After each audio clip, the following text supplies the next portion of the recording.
to Jake Jackets. Gear up to fire the cannon and hit the ice with your host, Jay Ashdown and Jake Gehringer.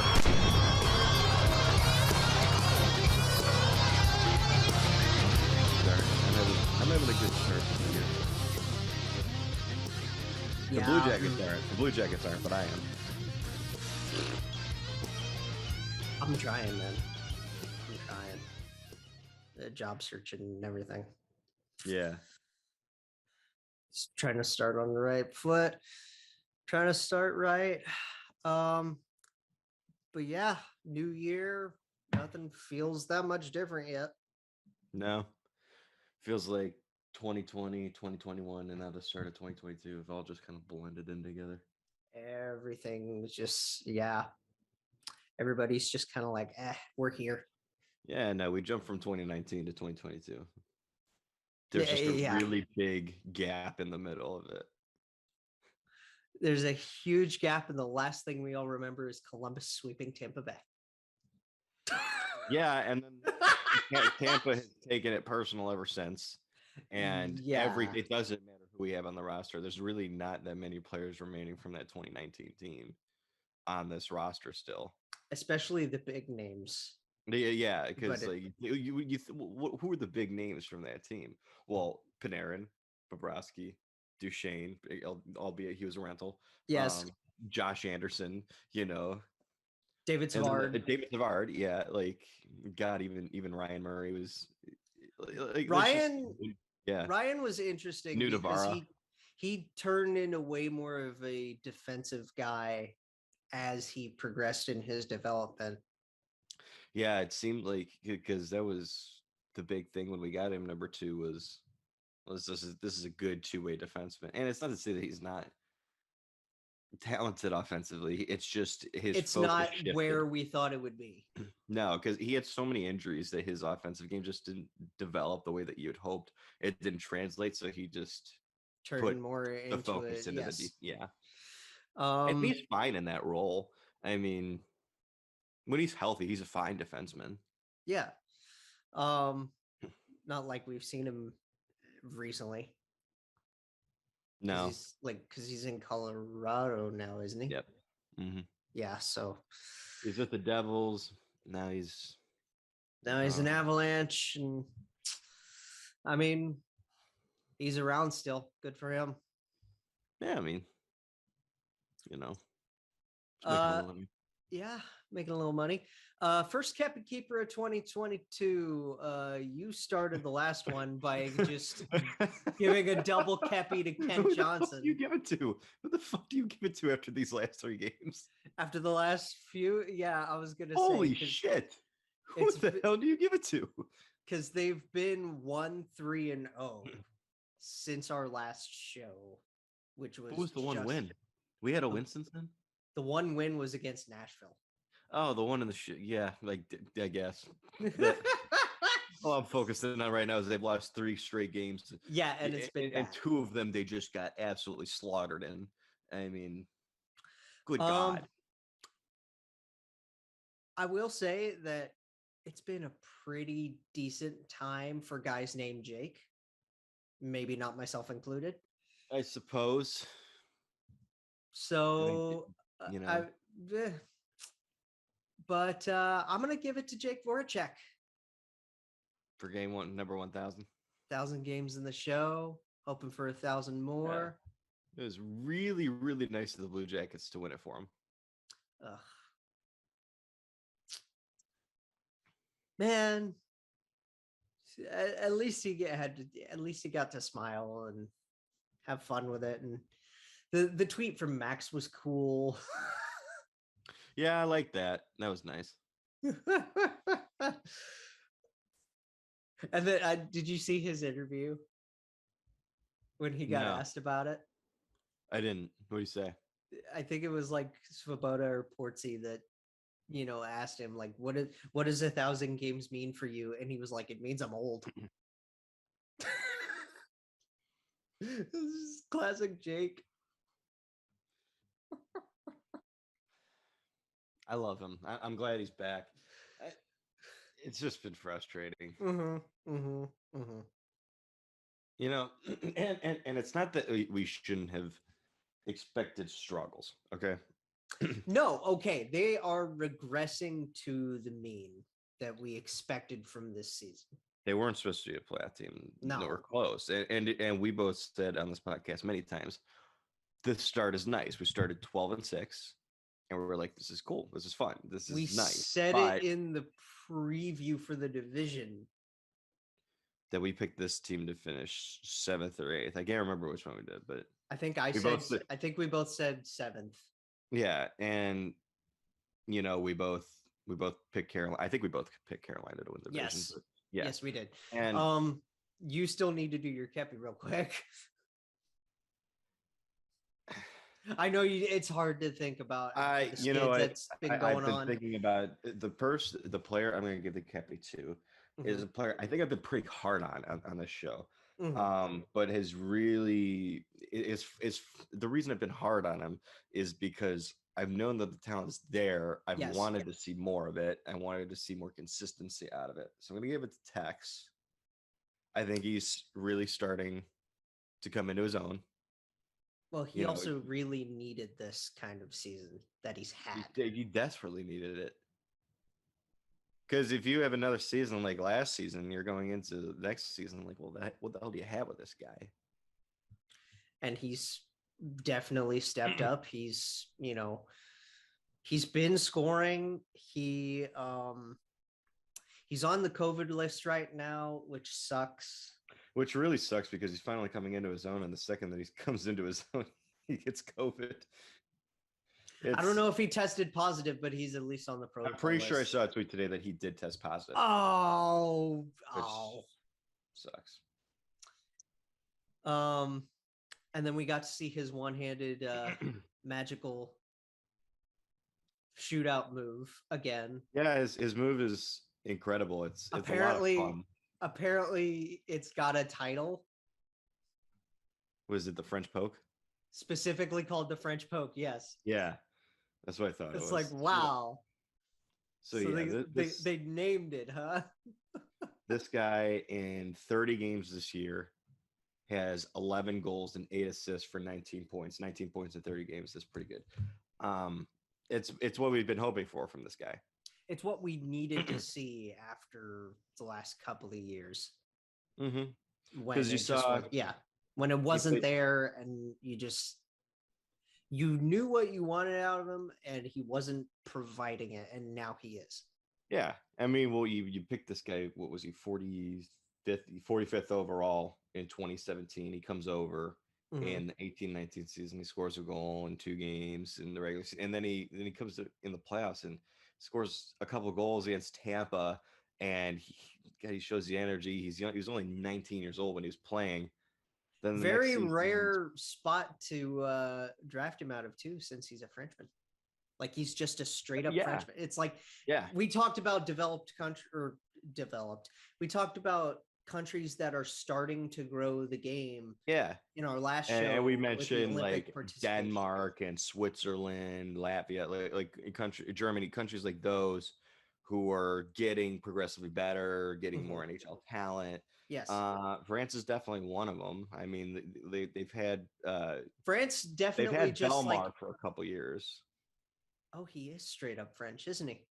Yeah. So Belmar has been like the one guy. Antoine Roussel is like the other one. Oh, that's right. He's oh my God. I don't know why I thought Roussel was like a Quebecois guy. Yeah, no, he's French too. And then even before that, there was Cristobal Huet. I don't know do you remember him when he played? I do remember Huet, yes. Yeah. So he was also one of the rare French guys in the NHL. But it's nice to see like a true skill guy from France, because Belmar and Roussel are your traditional bottom 6 guys. Just to see a guy with that kind of upside like Texier is nice for them.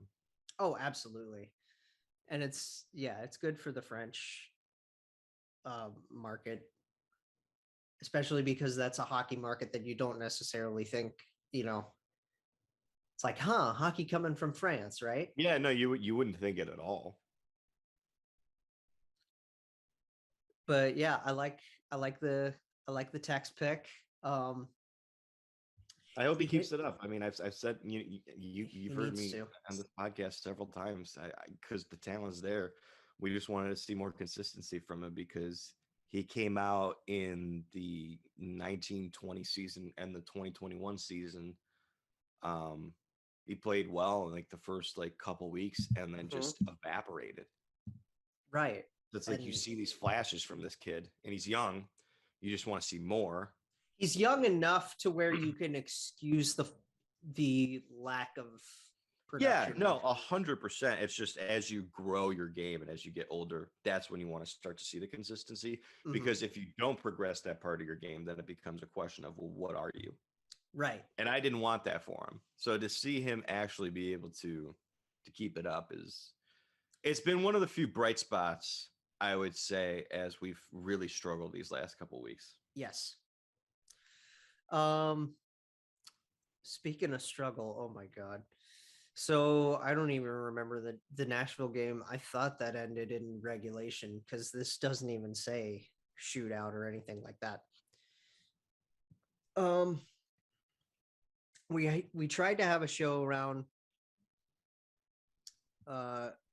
Christmas and New Year's, and we just couldn't with plans and with the two postponements between the game against Toronto and the game against Chicago. They finally played against Nashville. They pulled out the victory. We were going to do a show that Saturday. I can't remember exactly why we didn't. Did we I just? can never remember why we don't either. Usually it's because something comes up for me and I'm like, oops, can't do it. And you're like, okay. I think it was because you had to work with your dad later. I think it was because you were working on Saturday or something. Yeah. Well, no, I think because usually if it's the weekend, I'm working for Lids. But either way, it's works. Yeah, usually it's something like that, right? Yeah. But the game on Saturday was totally unexpected. Yeah. Like, so what the hell was this? it was frustrating. Let me tell you, do you know what the most frustrating thing about that game was? For me, was I think people look at a situation where you go up 4-0 in a game Mm-hmm. and then you blow it and you lose by 3. And they say, God, you just took your foot off the gas. They didn't. No.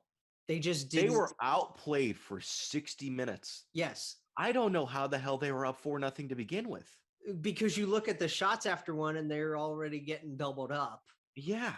It was like 18-9 after 20 minutes, and you're thinking, are they here? Do you know what the most frustrating thing about all of that is? It's one thing to get completely outplayed.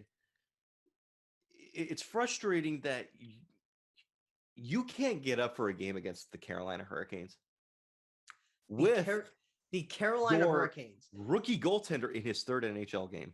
Yes, and that was the Wolves. That was the most frustrating part to me. Was I didn't care. Okay, I cared that they completely blew it.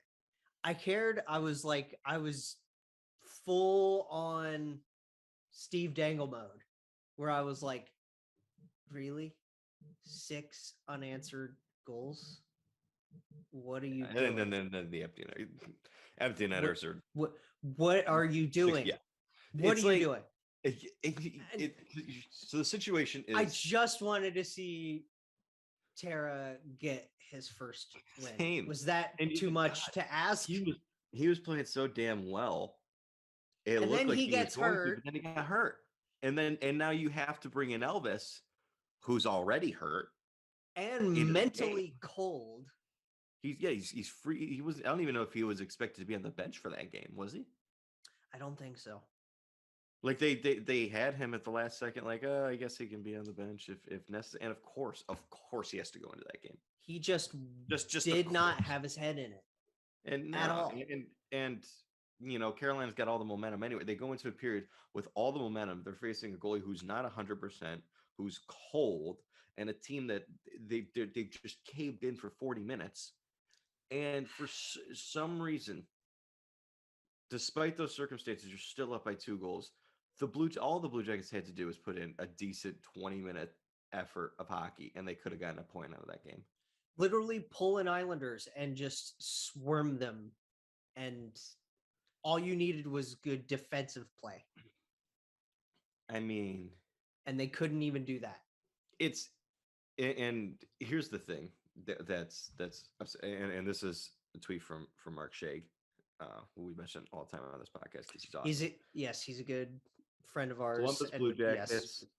They're now 3-10-1 in their last 14 games since starting 12-6-0. They've allowed at least 3 goals in every game of their last 14, except for one. They've allowed 33 goals in their last 6 games.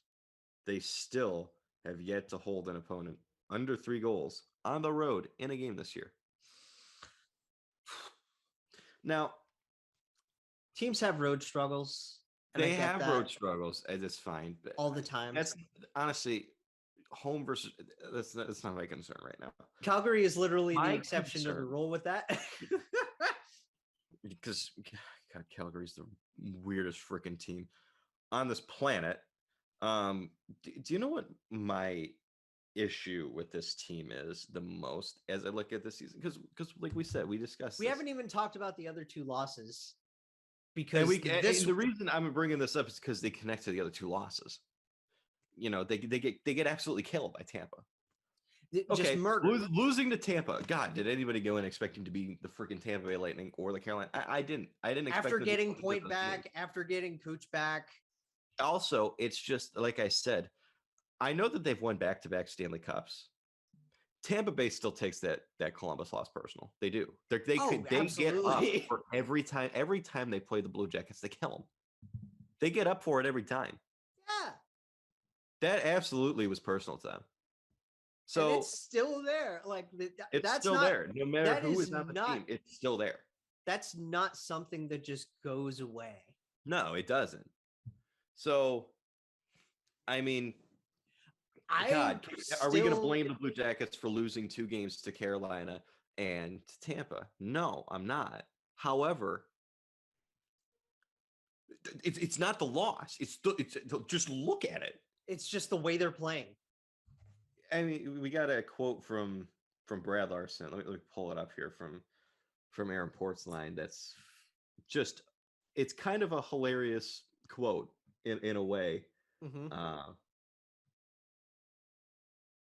Let's see if I can get it here. He literally, he said the effort has to be better. We have to be harder to play against. Yeah.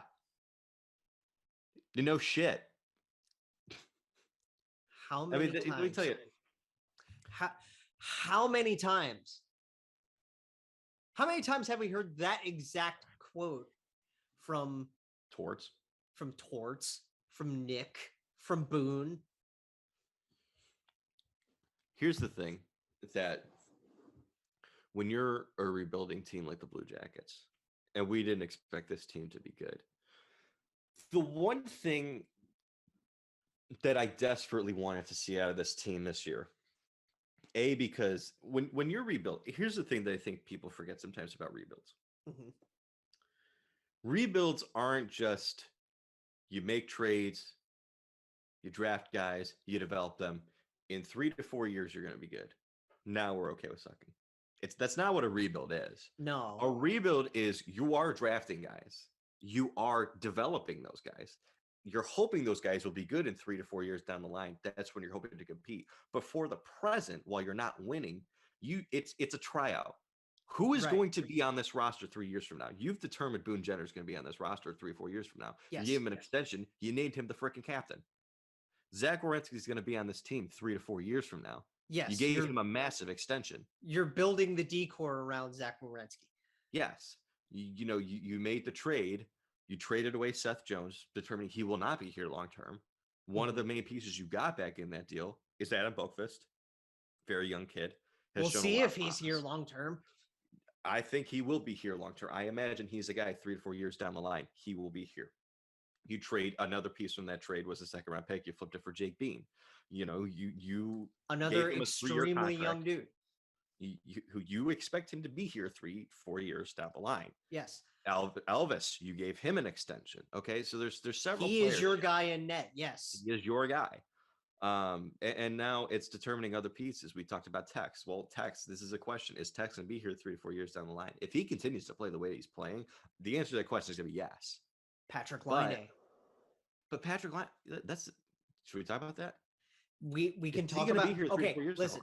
We can talk about Patrick Laine. We can talk about Jack Roslovic. Are you going to keep both of your local products in Jack and Sean? Well, I mean, you gave a 4-year deal to Sean Corrali. I'd imagine that you're anticipating he's going to be here the whole time. But for me, I'm looking at these two guys you got in the Pierre-Luc Dubois trade. God, I mean, how things can change in just over the course of a couple of months. Pierre-Luc Dubois finally settles in, and he's the player that he was with the Blue Jackets. He's comfortable. He's a power forward center who goes to the net. He's strong on pucks. He's got a good shot. Can play wing if they need him to play wing still. Yeah, I mean, and God, he's versatile. He's a good freaking hockey player, man. Yes, he is. And you were hoping in the trade that the raw talent that you get out of Patrick Laine and Jack Roslovic would be enough to win you the deal. And it hasn't. It absolutely hasn't. Jack's tapered off this year. Jack's tapered off. He's fighting it. And Patrick Laine, I understand he got hurt and, lost his father. I get it. Yes. But when's this guy going to start scoring goals? You can deal with guys not playing defense. Okay. I can deal with that. If you look at the top 3, point getters in the National Hockey League, Connor McDavid, Leon Draisaitl, and Alex Ovechkin. None of those guys play very good defense at all. Have you seen their player cards through DraftFresh? They're hilarious. It's like 99, 99, 99, 99, and then you get to defense, and it's like either 0% or 1%. They don't care about defense. Or like 2. Yeah. It's like because when you're putting up those point totals, it doesn't matter if you don't. No, it doesn't. It really doesn't. But I'm not saying that Patrick Laine has to be those guys. He's not those guys. Obviously, he's not those guys. No. What I'm asking for, though, is I'm asking for him to at least have more than an impact than a Mike Hoffman, who I talked about as an empty calorie player. Because, he's got a good shot. He can score goals, but he doesn't create a 5-on-5. He doesn't really create offense on his own, and he doesn't play defense. He needs to fill the net in more ways than one. We talked about this with Torts. I really want to see this out of Brad Larson too. That was the big hope with him. Yes, look. You look at Ov, you look at McDavid, you look at Draisaitl. Those guys are Bugattis. Okay, is Patrick Laine a Bugatti? No, but he's still a fancy ass sports car. I don't know what sports car you want to pull out. He's a Lambo. I don't care. He's a Rolls Royce. Okay, he's a Rolls Royce. Okay? He's a Lambo. Stop trying to make the Rolls Royce have good gas mileage. Stop trying to give it good trunk space. I don't give a shit about any of that. Okay, it's a sports car. Let it be a sports car. Okay, stop trying to make it a Jeep. Stop trying to make a Honda. I don't give a shit. Stop it. Let him score freaking. You have goals. Jeeps. You have Civics. yes. You literally named a Honda. You literally named a Jeep your captain. Okay, you're fine. Yeah. Okay, so just stop it with trying to make him something he's not. He's a sniper. Let him be a sniper. If you're not going to let him be the sniper, what the hell was the point in trading Cam Atkinson to bring Jake Voracek here? The whole point of that trade was to give him a wingman who can pass him the puck so he can fill the net. But if you're not going to let him fill the net, if you're not going to let him play his game, then what the hell was the point of it? And then God, I feel bad for the kids too. Yeah. Because they've been relegated to 4th line minutes, and it's like. Yeah, and I've said this multiple times, I don't know what Yegor Chinnikov gains from playing 4th line minutes. He doesn't gain a whole lot much, and neither does Cole. Just let E-Rob, let Hoffman, let those guys play your bottom 6 minutes. They're solid players. Let them into the lineup. That's why you brought them in. Send these guys to the minors and let them play. Give them minutes. Give them top 6 minutes in the minors and let them develop their games. They're not going to gain much playing bottom 6 minutes. That's Well, not you're the kind not of players they sending are. Cole Sillinger down to the minors. Well, you can't, but at least I don't think you can. I don't know, but you're not going to with the way he, Yeah. like, come on. You're not going to do that with Cole Sillinger. And You're not, and I'm fine with that. you could do that with Yegor again if he needs it, which I don't get the direction of it because you have no problem letting Liam Foodie do it. So why not? yeah, that's another thing because they brought him up to the taxi squad. They brought Jake Christensen up to the taxi squad. He had his debut against New Jersey. Good for him. Yeah. But I mean, God, like this team, what's the direction for now? Obviously, your direction is you're building for the future, but at least in terms of the now, we want to see who will be a part of the future. Do you want? Okay. So that being said, I'm going to give you like 5 guys, and then we're going to have an ultimate say on where we want to see the season finish. Granted, it's not even the trade deadline. Right. Because you don't know what you're going to do with the trade deadline yet. No. Because we don't know. I mean, we could deal Max Domi. We could maybe try and come to. That's what. Yes, I'm going to give 5 names. You tell me what you want to see. All right. And let's start there. Let's start with Max. Matt, dude, I want him extended yesterday. He's looked so much more comfortable. Yeah.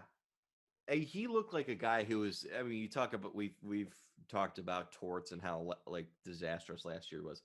He is the guy who has absolutely benefited from the change of coach. Yes. And I don't know if that's necessarily because, Brad Larsen's putting him in positions to succeed, or if it's just there's more of a comfort level there and he's putting him in the role that he's supposed to be in. Because again, Max Domi is also a guy who very famously doesn't play defense and whatever. If he's filling the net and playing the way that he's played this year, he's played very well offensively. I don't care if he's not playing defense, if he's playing as well offensively as he is. Our friend, this is a guy we haven't shouted out a lot, but like, I feel like the last time we gave this guy a shout out was when we first started this podcast, our buddy Jason. Yeah, I felt like you were going in this direction. Yeah, Max is Jace's guy. Yeah, he wanted Max Domi ever since that draft. Yeah. No, he's been a big Max guy for a while, and you can see why. You see the talent, man. You look at this guy; the skill's so evident, and he's got this bite to his game that this team desperately needs. Yes. So Max Domi, I want him extended yesterday. I don't want to deal with this guy at the deadline. I want him to be here for a while. So Max, you want to keep? Yes. Okay. Jack Roslovic.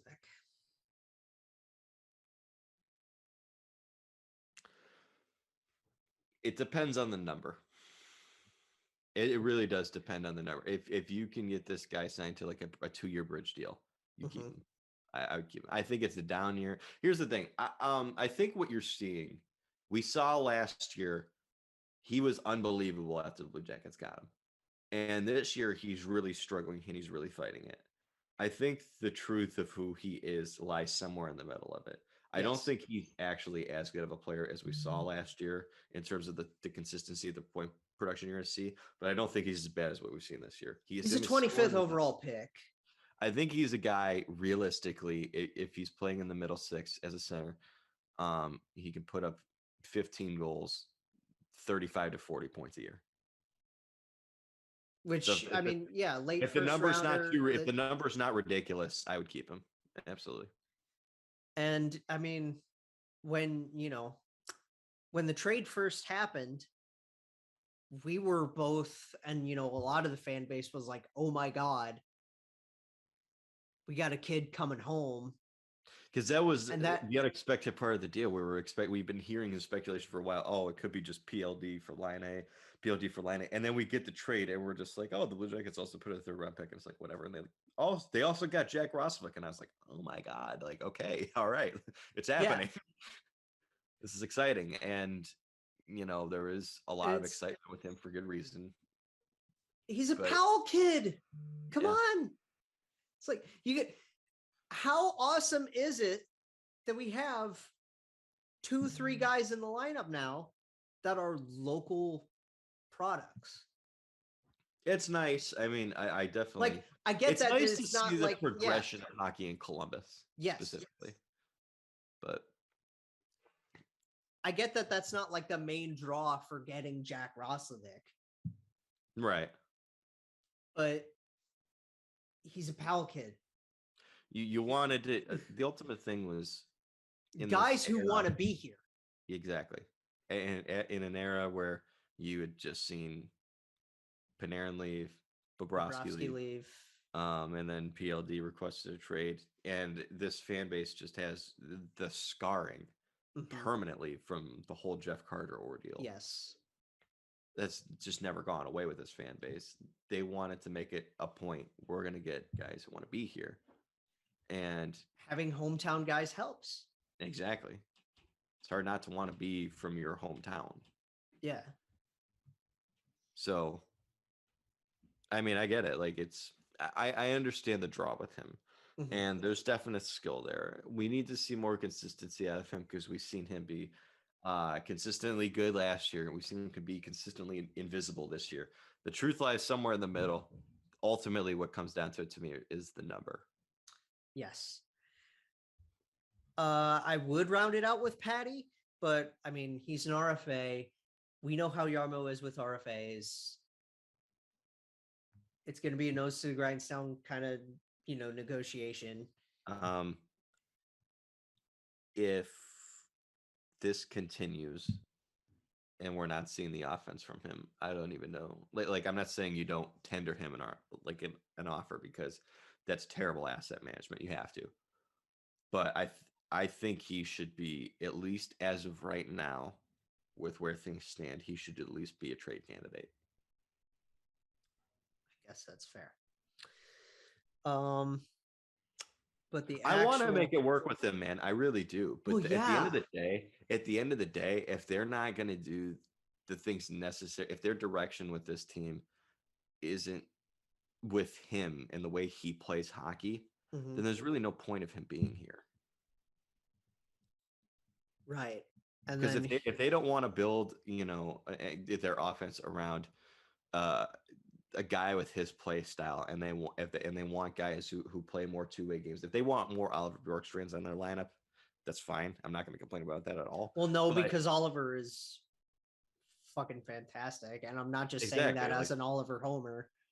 Well, no, there's a reason there's so many of them, though, is because he's a damn good player. But if you want really good two-way players, well, Patrick Laine is not that guy. So why do you have him in the first place? If you're not okay with his play style, what the hell's the point of having him on the roster? Exactly. Do you want the point of different kinds of talent? Mm-hmm. We talked about how Tortorella morphed this team into a nothing but Jeep team. You can't have that unless you really have the right kind of coaching style.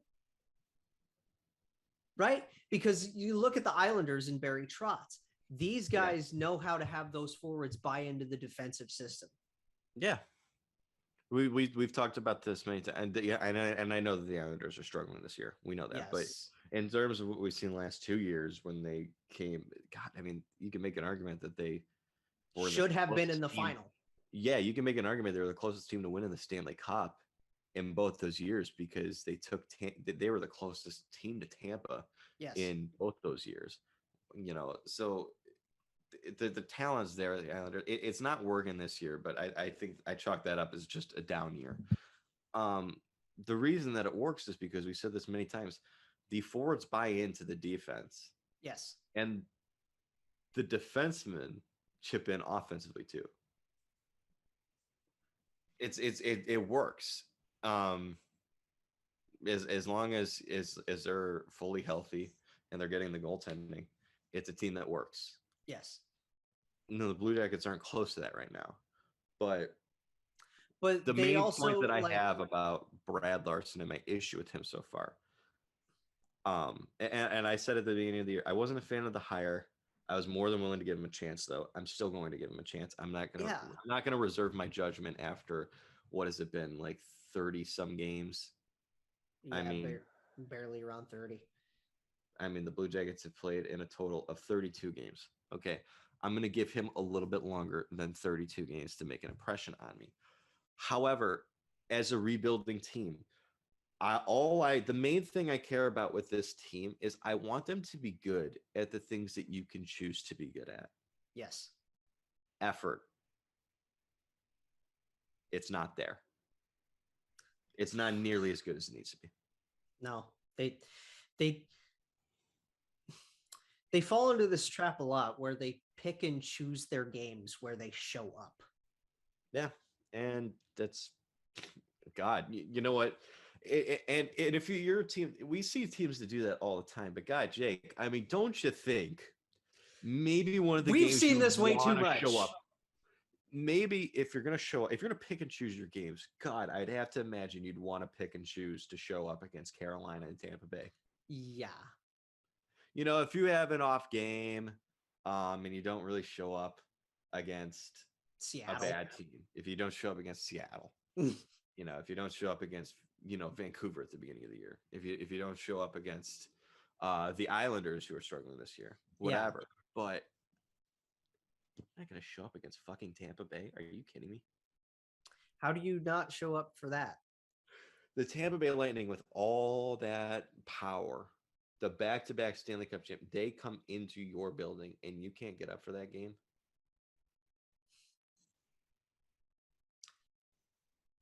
That needs to be nothing. That practice needed to be nothing but bag skating until you puke. Yeah, and then they followed up with a decent effort against the Devils and they lose. Was the effort not there? I wouldn't say that. I wouldn't say it wasn't there as much as it was just not where it needed but God, to be. Don't you expect them to beat a team like the Devils after they just shit kicked in twice? You would think they would have gotten mad. Yeah, that's the kind of game where you expect them to completely outshoot their opponent, and just, you know, you take it personal, and you know when you talk about, like, if you're getting like the shit kicked out of you in a game and like the last 5 minutes, like say you're down by 4 goals and like 2 guys get into a fight, like that's you like preserving some sort of like energy from the game, like you're showing, even though you're out of it, that you care. You took your shower.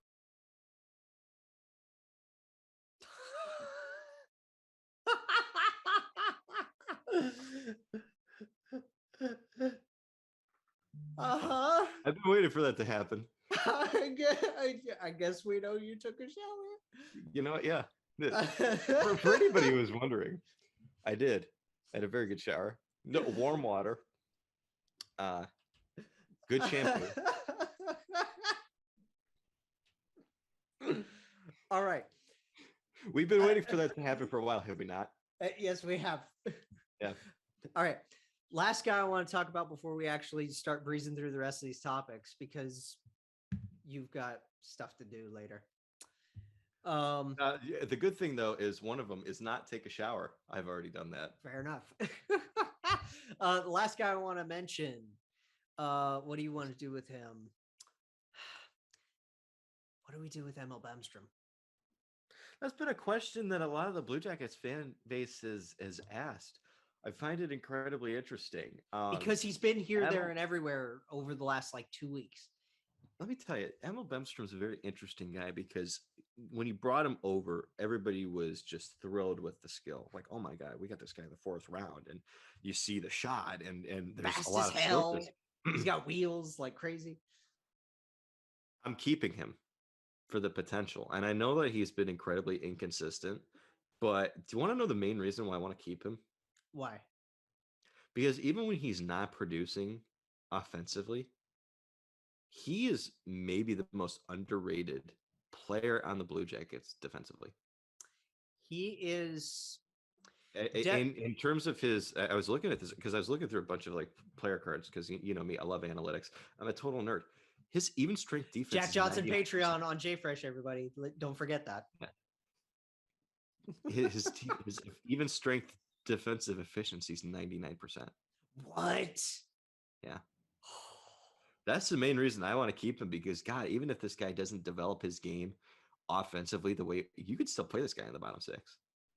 He's responsible. I'd want to keep a guy like that around.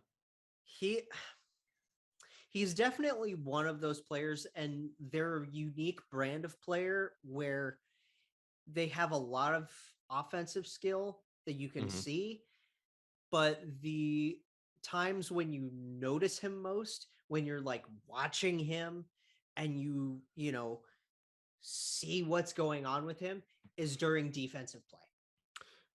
And it's not talked about in this fan base at all.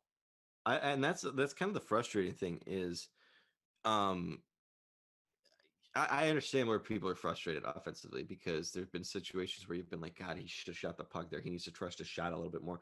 There's almost a little bit of Alex Wenberg in him a little bit, but do you know what the difference is though? Because he didn't have a hilarious contract, right? But I'm looking at this kid, man. If this kid can just develop his offensive game, he's a damn good player. And even if he doesn't, I still kind of want him around because he's a responsible player. It's very underrated. It's not just the analytics that I'm looking at with this kid, just the eye test. I've never found myself upset with his positioning in the defensive end, really, when we give up any goals. He's a winger that you can slot in on any of the four lines because you know what he's capable of. And that's honestly the other thing. They need to, and they haven't tried him out a ton at center. They shouldn't. He's not great at faceoffs.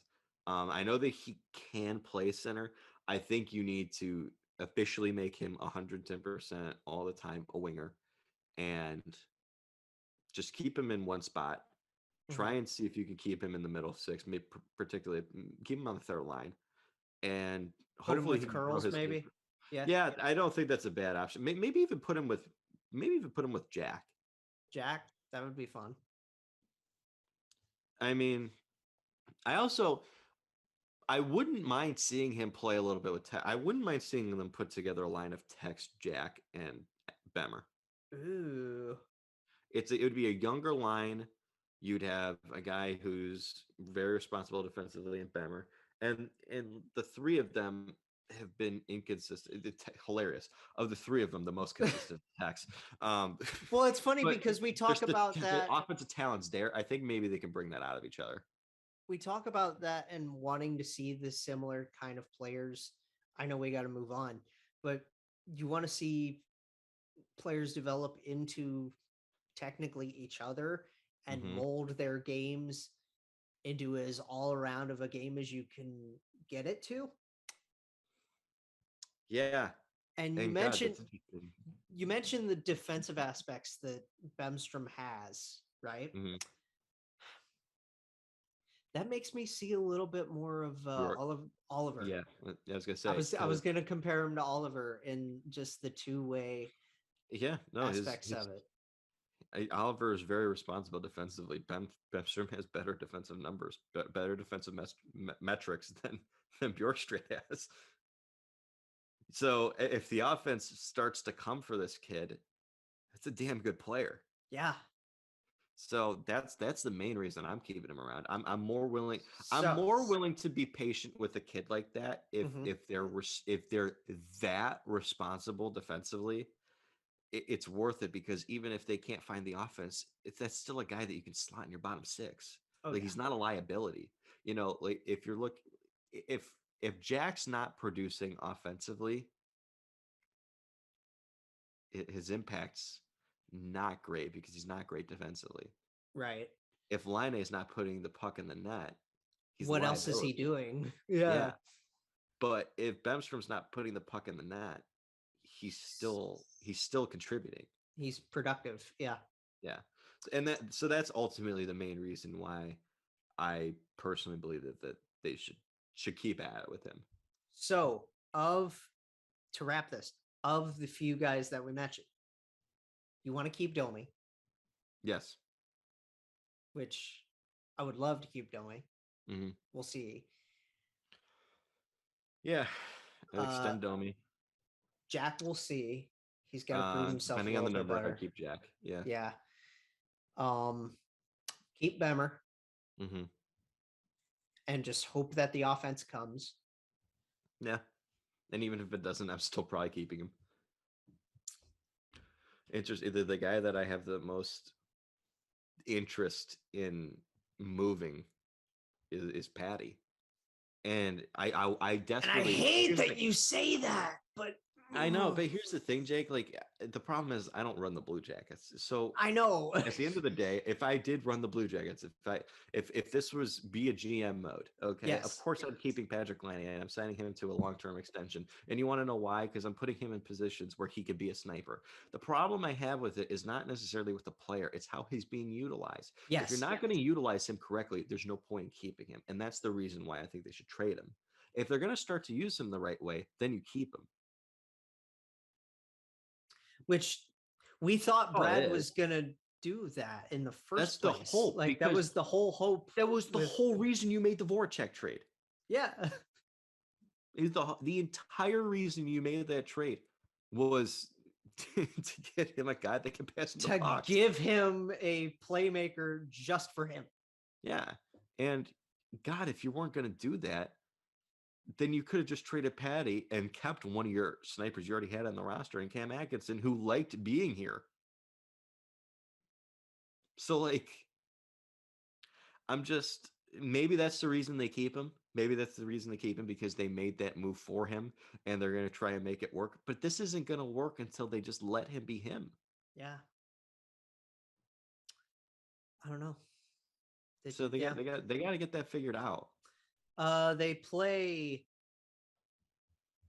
hosting Jersey tonight, and we'll see how that goes. Yeah, and they just played them the other night and lost 3-1. So they had it's kind of a back-to-back, but it's not back-to-back nights. Right.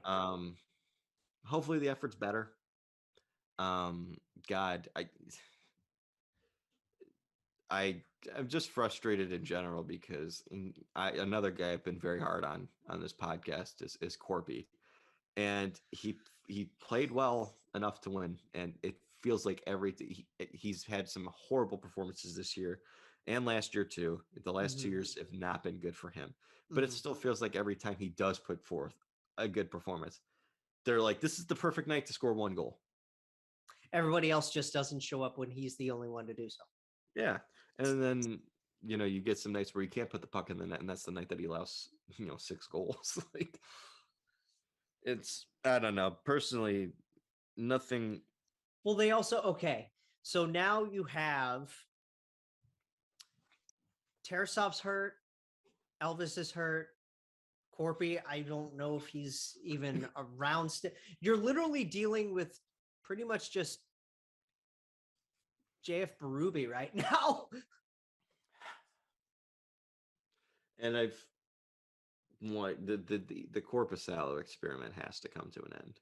We need to figure out what we're doing with that. And I think we know what we're doing with that. He's got so little value, you can't trade him. I'm not saying you just dump him for nothing now. Right. Or it's just his contract ends at the end of the year. He can't be on this roster next year. No. It's Elvis, it's Daniel. That's what you need. Yeah, and I'd be fine with that. I also wouldn't be totally opposed to them signing a backup for 1 year and keeping Daniel in the minors for another year, just to let him progress, and then 2 years from now he's the backup. But regardless, I can't trust him. And I love the Blue Jackets fan base. I do. There's a lot of good people in it. But fifth line is awesome. We know this. Like, they grow attachment to players sometimes for no reason. You know that? Mm-hmm. That when it's a little much, yes. It's a little much because, like, we're 170 games into his NHL career. He's got a 903 save percentage and I think a 297 goals against average. At what point is he what he is? Right. He's Yeah. hardly a backup with those numbers. This fan base falls in love with him because he had a good series against Toronto 2 years ago in the bubble. And made 85 saves in a 5 In a loss. overtime madness. And it's loss. not his fault that they lost, but at the end of the day, like, great, 85 saves in a game. What do I do with that in 2022 when you lost that game and then went on to lose the series? And it's not his fault that they lost that series. It's Tampa, and he was fine and he was really good in that series. But like, I can't do anything with that now.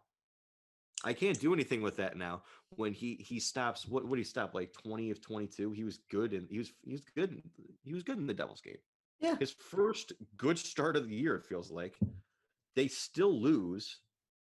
And that performance where he stopped, oh no, my bad, 20. So he stopped 25-27. That's a good performance. It's 926 save percentage in a game. Mhm. You should win that game 9 times out of 10 when your goalie plays like that. And that kind of a performance, which is a good performance, brought his save percentage up to 885 on the season. And it brought his goals against average down to 394. So like what do I do with this? I can't do anything with this guy. Nope, I can't sorry. do that. I can't do that anymore. Listen, no. And it's like I've had some arguments with some of the fans online when I talk about this guy, and they're like, "Well, Elvis." It's the conversation isn't Elvis versus Jonas. It's not. No, it's not. I'm trying to make it. The conversation. Jonas is not good enough to be the backup on this team. I'm not sure he's good enough to be a backup in the National Hockey League with these numbers. It doesn't sound like it. So that's the argument. The argument isn't Elvis versus Jonas. Even if it was, Elvis's numbers, they're not where they should be right now, but they're still a hell of a lot better than that. Right. Very low bar to clear. But like, people want to have this discussion. Okay, fine. If you have a problem with Elvis is playing, I do too. I think Elvis needs to be better. His save percentage has dipped to 907 on the year, and his goals against average has shot up to 320. He needs to be better. Yeah. But at the end of the day, just because he needs to be better doesn't excuse Korpisalo also being dog shit. Not everything needs to be a freaking comparison on this hockey team. No. At the end of the day, me saying Korpisalo needs to be better isn't me putting Elvis up on a pedestal. It's just me saying this guy needs to be better. People need to learn how to evaluate individuals as individuals. God, I 100%, because they want to make these competitions between players and stuff like that. Do you know what would be great? Remember we talked about the goalie war thing that Dennis put out, and it was like, there is none. There is none. There shouldn't be. At the end of the day, you paid Elvis to be your starter, so he's your starter. Do you know how much better life would be if Elvis was playing well? And so was Jonas. It's like people think that there should be a battle that one needs to be playing well and one. I don't give a shit. I want both of them to have a 930 save. That would be great. That would be nice. Can they both put up a Dominic Hasek like 937? That would be no. If you could have two goalies do that, which is totally unrealistic, we know that, but that's the dream, is it not? Right. Is the dream not to have both of your goalies play out of their freaking mind and to win a lot of hockey games? That would make our lives significantly better. We don't expect that, but at the end of the day, we're not hoping for the downfall of one of the other goalies because we like one. No. They're just ridiculous sometimes with that. They're both wearing the same crest. Let them both succeed. When we criticize players, we're not against the players. When I've criticized Tex in the past, or when I criticize Laine, it's not because I want them to fail. I want them to do well. It would be. You know how much easier life would be if Patrick Laine put up 50 goals this year? You know how much easier life would be if Tex was a 20-goal, 40-point player? He could be this year. He could be with the way he's playing. Yeah, he's got time. Like, we want these players to do well. When we criticize them, it's not because we dislike them. It's because we want them to do better. That's how analysis works. And it's like, that's my one complaint with this fan base. Sometimes I love them to death, but sometimes it's like they take criticism of players as if we freaking hate them. It's like, no, we don't. No. We just want them to play better. Yeah. Because if these guys are playing better, they're not 15, 16-2 or whatever the hell their record is. Whatever it is right now. It's whatever. It's just not good enough. And we know that the talent isn't where it needs to be in order to be a playoff team because you're rebuilding. But like I said, at the end of the day, all I care about from Brad Larson this year is I just want this team to be good at the things you can choose to be good at. Yes. Effort, habits, culture. I want to see this team be there for each other. I want to see them play hard. I want to see some consistency in terms of how they show up for games. And you know what? If you play hard and you're showing up for games and you're there for each other and you miss the playoffs, I So don't be care. it. So be it. Yeah, you're But rebuilding. if you have So be bad it. habits and you're absurdly inconsistent and you have a lot of starts in which you're just like, Jesus, this team did not show up and you missed the playoffs, then yeah, I have issues. That's an like actual that. problem. That's it. It's a major problem. Well, it's a new calendar year. We all need a fresh start. Yep. They need tonight is a good night. You just lost this team the other night. Show us something.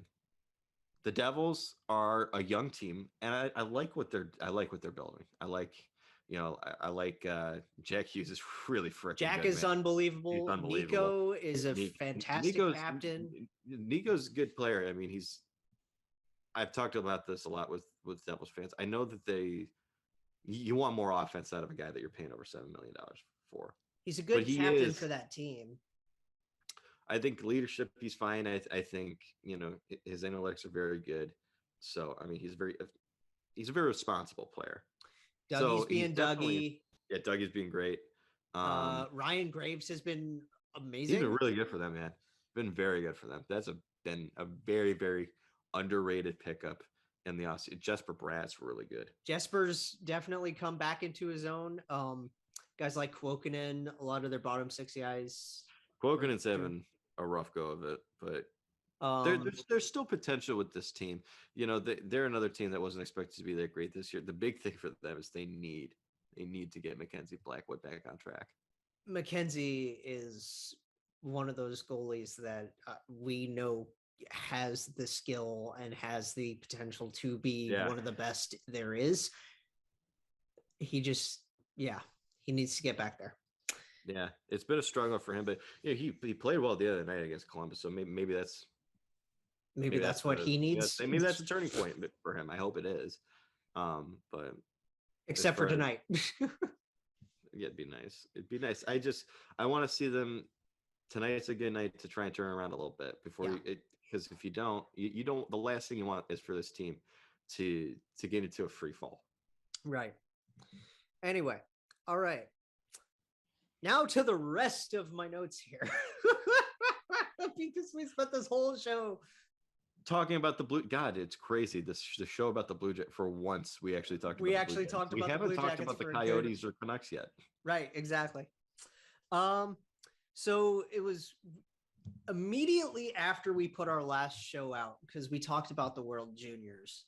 Mm-hmm. Literally not long after, they went ahead and announced that they were just going to cancel the rest of it. Yeah. That sucks. I mean, it's unfortunate, especially for the kids, but I understand why they're doing it. Mm-hmm. Honestly, I'm just over it. Still wanted to see Kent go and just go crazy. Before they canceled it, he was unbelievable. And then I wanted to see how many times they were going to start Connor Bedard on the fourth line, and then he ends up on the first. Yeah, that was one of my favorite things from the tournament, where they were just like, we're just going to keep doing this to this kid, and he's going to continue to get up to the first line by the third period. They made him 13th forward on the first game. Yeah. It's like, what? But yeah, that's a bummer. We'll see more of them, in their respective spots with their other teams, I'm sure, with their junior teams, with their college teams. Can't wait to see what the rest of the kids have. The NHL's problem with Omicron has been getting worse and worse. They are now up to 98 total games postponed. Man, the NHL's putting up real numbers. Yeah, they are. Just 2 more and they'll get to Wilt territory. I don't know what you do. I just feel bad for the schedule maker. I don't know what you can do. I just feel bad for whoever's making the schedule. Yeah. Ovi went ahead and broke the Andrew Chuck power play goal record. Fun news. I'm surprised by that. And the reason I say I'm surprised is because I thought he already broke it. And I saw that the other day and I was just like, wait, he didn't already have it? Right. Well, I was more surprised by how low the number actually was. Yeah. Yeah. Like 274? That was what? That was it? Also, Dave Andrechuk's a very good player. I was surprised that he was the one who. Yeah. I was surprised that it was him who had the record. You would have thought it would have been like. I just thought it would have been like Wayne Gretzky. Or Wayne, yeah, because Wayne has everything. Yeah, it was just like, oh, Wayne has every record. Wayne has to have that one. It's like Dave Andrechuk. I like that. It's like that's kind of neat. But Ovi's just like yoink. There's a cool trivia answer, right? Not anymore. Oof. Now it's who's second. Yeah. I want to talk about 2 completely different trends going on real quick. Oilers have only 2 wins in their last 13 games. Yeah, it's almost like entirely relying on 2 players isn't a sustainable way of winning hockey games. And one of them being out sick on protocols, arguably the better one. Well, maybe not even arguably, absolutely the better one. Yeah. As much as I want to give Leon credit, it's just like, God, Yeah. Connor McDavid is just magical. Yeah. You know, and it's like now we're finally seeing, oh, he's on COVID protocols. I guess he really is human. Yeah.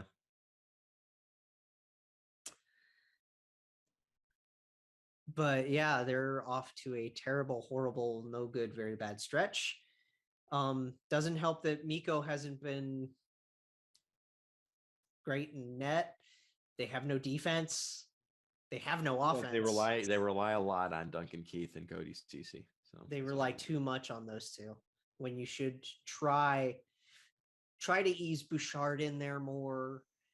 You know, don't work Nurse too much like a dog as much as you should.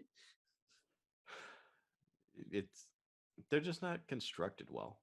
And then the whole because thing, we're talking about like, oh, we got to play this guy more, this guy less, and it's like, well, the whole game plan, like if you're trying to work the Oilers as a coach, if we were one of the coaches, is we're trying to make sure that Duncan Keith and Cody Ceci aren't on the ice too much or in situations they shouldn't be in, and it's like, well, you're paying Duncan Keith's getting paid over $5 million. Yeah, he's being paid to be that guy. That's at the end of the day, I don't put this on Dave Tippett. This is just how they're constructed. They're poorly constructed.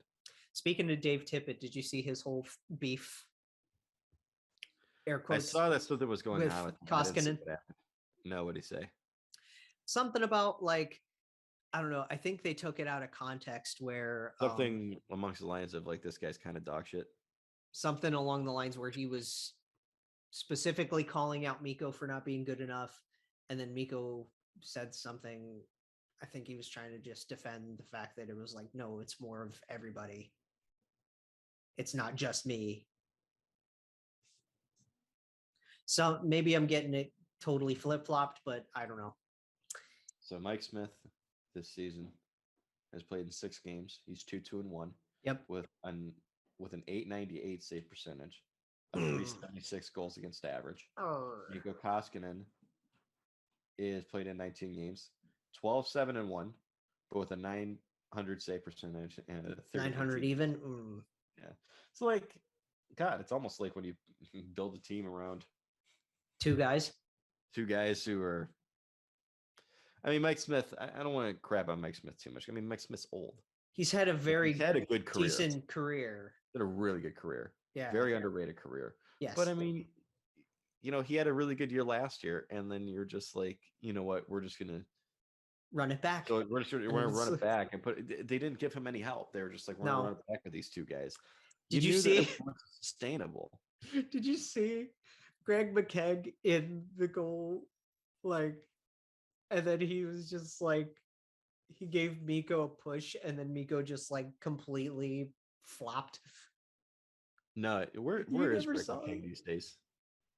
Oh God, I think he's still in like New York or something. Greg McKegg is playing for the Rangers. He's still in New York. Okay. Wow.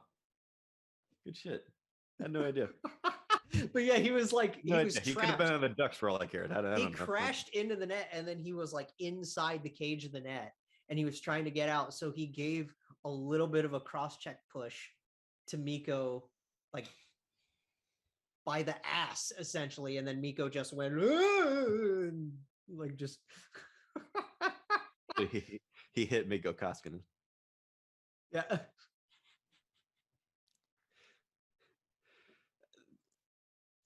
At what point do you think he requests a trade? Mikko? No. You know who I'm talking about. Oh, Connor. Like, at what point does it happen? Is it going to happen? Well, because, Brian Burke said that Austin Matthews was going to leave once his 5-year deal was up in Toronto, which I don't believe that. I don't know. I doubt it, because people have been like, oh, he's going to go to Arizona. It's like, really? He's going to go home to that? Really? I'm sure if the Coyotes are there in 5 years, maybe. Right. But I doubt it. But God, I mean, Connor McDavid, part of me is like, at some point it's got to boil over. Yeah. And at some point he's just got to be like, man, what the hell are you doing? But at the same time, he's also such. When is the Jack Eichel, for Connor gonna happen? Like when is he gonna snap like Jack did? I think Connor McDavid is a very loyal guy, so it might not happen. I think he might be of the mindset of, I want to win, but I want to win in Edmonton. But God, I don't know how much more they could do. All these moves over the years, trading those picks for Mikko Koskinen and then giving him that unbelievable. Well, having Peter Chiarelli and then following it up with Ken Holland. That's what I'm saying. Yeah. It was just the massive extension for Koskinen. The massive amount of picks were for Andreas Athanasiou, who they didn't sign. And then, trading any assets at all to get Duncan Keith was in and of itself ridiculous. Glad Kara's back on the ice, though, for Chicago. Yeah. It's nice to see Kara back out there. But also, anyway, trading... Just trading for Duncan Keith and then giving that massive a contract to Cody Ceci, and Nuge deserves his. Nuge deserves his. His is a fine extension because you're not ridiculously overpaying him. He's only like 5 point. I gotta say, I thought that his extension was gonna be a lot more than that. So that one was responsible. I get it, but also like the massive. That's a lot of money for Zach Hyman too. That is a lot of money for Zach, who just turned 30 when they signed him. And God, I don't know if they needed him. I think that they already kind of have a guy like that in Puljujärvi, don't they? Yes, because Zach could play on the left or the right. I don't know if he can play either side. He plays right. He plays mainly right, yeah. But if you're looking for a power forward with size, energy, and skill, you already have that on your freaking roster. Right. And this guy is younger and you don't have to pay him a lot of money over like the next 7 years. Not yet. So like, I have nothing against Zach Hyman, the player. I think he's fine. I like Zach Hyman, but God, I didn't. You don't want to invest in a 30-year-old Zach Hyman to be Yeah. Connor McDavid's right-hand man. Yeah. Especially because that's not what they needed. Like this team needs to improve in the bottom six. You need more depth, and they need to get better on defense And in net. goalie, yeah. And they were like, okay, we're gonna give Connor McDavid another tool to play with on offense. And it's like he's Connor McDavid. I don't know if You don't even need that. All right, other trend that I want to get to. Penguins on a 10-game win streak. They're unbelievable, dude. Oh my God. Unbelievable. They're still missing team, guys.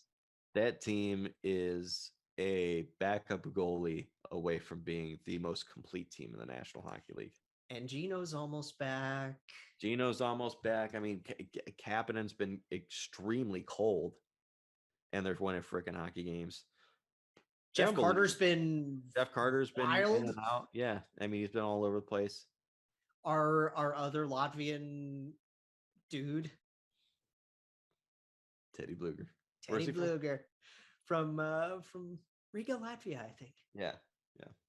No, I like this team a lot. I don't like them, but like I like how they're constructed. I like individual players on this team. I don't like the Penguins. I like individual people. I don't like the Penguins, but I like the team. I'm looking at this team, and there's how many times have you and I just gushed over Jake Gensel? Like, come on. Yeah, because every time we play him, he's scoring like at least 2 goals against us. The next, I don't know when we play the Penguins next, but when we do, I'm going to the casino and I'm putting $20 on Jake Gensel. On Jake scoring twice. I might do that. I might put $20 on him scoring multiple times in the game. Because it seems like he does it every time. And then you have your plug and play guys. You have your Mark Donks and your Buzz Flibbits, which is the meme, right? You have Zach Aston Reese. You have Brian Rust. You have Jason Zucker. You have all these guys. Yeah, Zach Aston Reese is one of the best defensive forwards in the NHL. Yes, he doesn't give you much offensively, but you don't give a crap because he's literally like an extra defenseman out there. Brian Rust is amazing. Brian Rust might be one of the most underrated players in the National Hockey League. Yes, legitimately. Brian Dumoulin's one of the most underrated defensemen. Yeah, because everybody looks at Letang. We talked about him a lot too. Yeah, everybody looks at Letang. Everybody's seeing the success that John Marino's having. Good for Marino, though. Marino's a good player, man. But Dumo's underrated. What about Chad Ruedel finally getting like his mainstay spot? Yeah, like fine. The Penguins are doing just Mike. What? God, I mean, there is not many trades that I criticize more than the Hornqvist for Mike Matheson trade, and Mike Matheson's still making a lot more money than he probably should be making, but he's still producing. He's still fitting. It works. He fits like a glove within the role that they put him in. Yes, which I was very surprised at just how well he's fit in there. I mean, a lot of credit to how they've built it. Because after they lost to the Capitals, it almost felt like this team they're getting a little bit older. They lost some players, and then Matt Murray. You really don't want to see they get swept by the Islanders, and then they lose to Montreal, and then they lose to the Islanders again. They what's going on here? Like, what's going on here? No, they're fine. It could have gone south, but they've really recovered. They've regrouped. Well, because this is a team that could win the Stanley Cup. Because their core is older, because their main 3 pieces are a lot older now. Mm-hmm. This is something that we don't want to imagine just as hockey fans with Crosby, Malkin, Letang. You don't want to see these guys in any other jersey other than a Penguins jersey. Yeah. Legitimately. It'd be weird. It'd be very weird. It'd be almost nauseating. It would be disgusting. I think is the word I was about to use. Nauseating, I think, is more creative though, and I like it. I'm just thinking, could you imagine like even like a team that has is inconsequential? Could you imagine Chris Letang on the Blues? Could you imagine Evgeny It would just be Malkin weird. as a duck or some shit? No, it's just like, no, they're penguins. They need to be penguins for life. No, they're all penguins for life. There's no, they're all retiring as penguins. Please. Yeah. Yes. Yeah. But like, good for them. As much as I hate saying that, but it's just like this trend is awesome. It's always fun when you get to see a double-digit win streak happen. Mm-hmm. Yeah. You know, we've experienced it before. It's a lot of fun when it happens. Hey, second longest in NHL history. Could have been the first. Could have been the first. Curtis That McElwain. close. Oh, I love Mac. I but, miss like, Mac. Oh, I love Mac and I miss him, but God, he sucked in that game. I And I know- was I- there. I was in a freaking suite for that game too. I hope he's doing okay. Like, I don't know if he's coaching anywhere. If he wants to come back and help the Blue Jackets in some way, that'd be Be a great. goalie coach, please. Something like that. Sounds fine to me. But I think All right. that's- Couple Other tough than that- things, and then we're gonna wrap on something that like just a What is tiny it? little tidbit that I thought was fun. Yeah, we gotta make it quick because I gotta go. Yeah, I know. So there was a tweet or a thread of tweets that Emily shared with me from our best pal Rick Westhead today. Let me keel over for this one. Give me there we go. Akimalu and the Hockey Diversity Alliance starting a hashtag movement for hashtag tape out hate. Oh my gosh, I wish I actually had there we go. The Westhead tweets.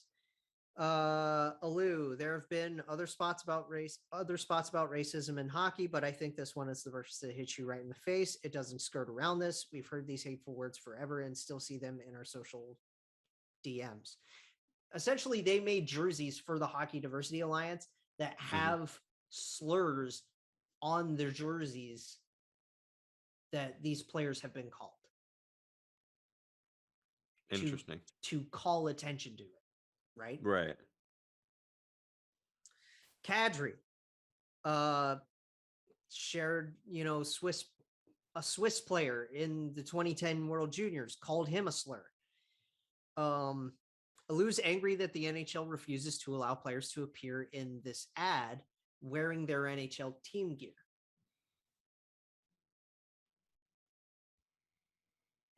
Is essentially what this boils down to.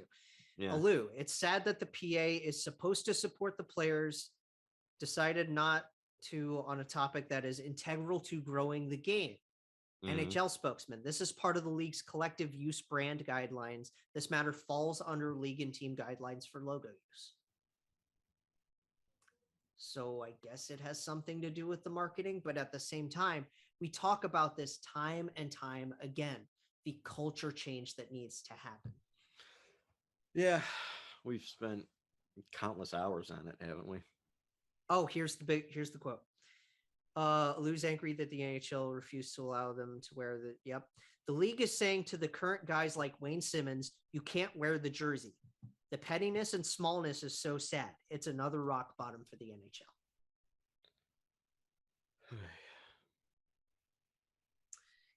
And I even said this as a reply to when Emily shared it. I said, they say hockey is for everyone.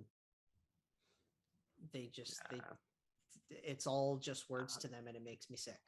Yeah, no, it's the hockey is for, we've said it many times, it's bullshit. It's words. It's PR. it's PR that they do to make it seem like they give a shit about something that they don't care about because all they care about are profits, and hilariously, they're not even good at that.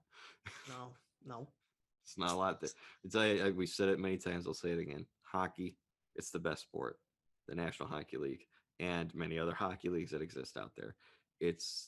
They're the worst leagues, and it's our favorite sport for a reason. It's our a favorite sport for a reason. fantastic game. The NHL is the worst league, and unfortunately, while hockey also is the best sport, it also has the worst culture. Yes. And we can offer as many solutions as possible. I don't know how you fix it at the end of the day. There's a lot that needs to go into it. We said at the last show, we need to network with people that we know that have platforms of their own, and we need to not shut up about this until something happens at the top. And yeah, a lot of change needs to happen from the top, but it needs to, there's just, it trickles down into so many different areas. It really does. It's going to take a long time to fix the culture that exists in hockey, because it's not just at the professional level. No. It's in youth hockey too. It's in youth hockey, especially around the fact that, you know, poorer families, like, it's becoming more of a sport for the wealthy.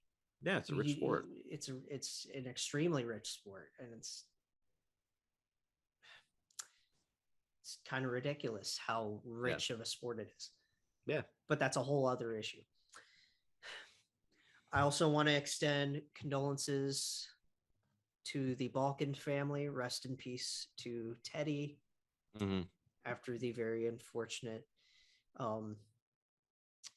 passing of this high school sophomore during a game. Yeah. This is a little bit graphic, so bear with me. The cause of death apparently was skate to the throat. Yeah. We've seen that rarely, but a few times in the NHL. Fortunately, we haven't seen any casualties from it, at least on camera that I'm aware of. I think there's some dude I think it was Richard Zednik from the Panthers. I can't remember if it was Zednik. Like 10. There was Clint. There was Clint Malarchuk. Yeah, we've seen it a couple of times though with players that get cut, and fortunately they've been okay. But God, it's such a rare play. But you sometimes do forget that you are playing on blades. Yes, and it's incredible. And then you see boneheaded stuff like Zach Cassian kicking a guy in the chest to get up from a scrum. And yeah. And then you see plays like, you know, Johnny Boychuk's career ending because he, in an accident, took a skate to his eyelid. Yeah. It's a dangerous sport, man. I think and then you see this and you're just, yeah. It's heartbreaking. It's very heartbreaking. Sticks out for Teddy. You know, we're going to do everything we can as a community to rally around this. Yeah. Last fun little tidbit before we wrap up. The Winter Classic was played. It was fun. It was very cold, and I am sorry to say it, I did not watch it because I was busy watching the Rose Bowl, which was also very fun. I didn't watch it either, but I saw a lot of fun pictures and stuff, like Cam Talbot with his toque on top of his helmet. Yeah, that's always the best part about it. Cool. Unfortunately, it didn't help him because he was very cold during the game. Very cold and didn't play much because he got hurt, and that's unfortunate. He also wasn't very good in the game. Can I also mention this? So there was a thing. This was totally different. It's still technically Wild related. He was like Dean Evison was like smirking at a player. I want to say they were playing Toronto or something. He was like smirking and laughing at an opposing player. I hate Dean Evison's face. Why? Because he's just got the worst, like, shit-eating face. Alrighty. Literally, DM Christian. You know, I love DM Christian and ask him. He's probably got more details than I do right now. This was very important information, and I'm glad the fans know it. But yes, the Winter Classic being as cold as it was, I've been in below zero wind chills. I could not handle doing that. Yeah. Because it was -9 just as a temperature. And then with the wind chills, it was minus like 25. Yeah. How did you guys attend that? If you're a Minnesota fan, tweet at us at Snake Gehringer, at by J Ashdown, JJ Jackets Pod. Tweet at us. Let us know how you survived that shit. They went shirtless. I want to see people that actually did go shirtless. Yeah, because and, people they'll do it. There's definitely people who did it. Because I remember the wild card game between Seattle and Minnesota. I think it was 2015. It was like it was in the negatives, and there were people at that game shirtless, and I was like, "You're a freaking moron! Like you are an idiot for doing that." Seriously, Minnesota fans, tweet at us and let us know how you survived that. How did you do that? Yeah.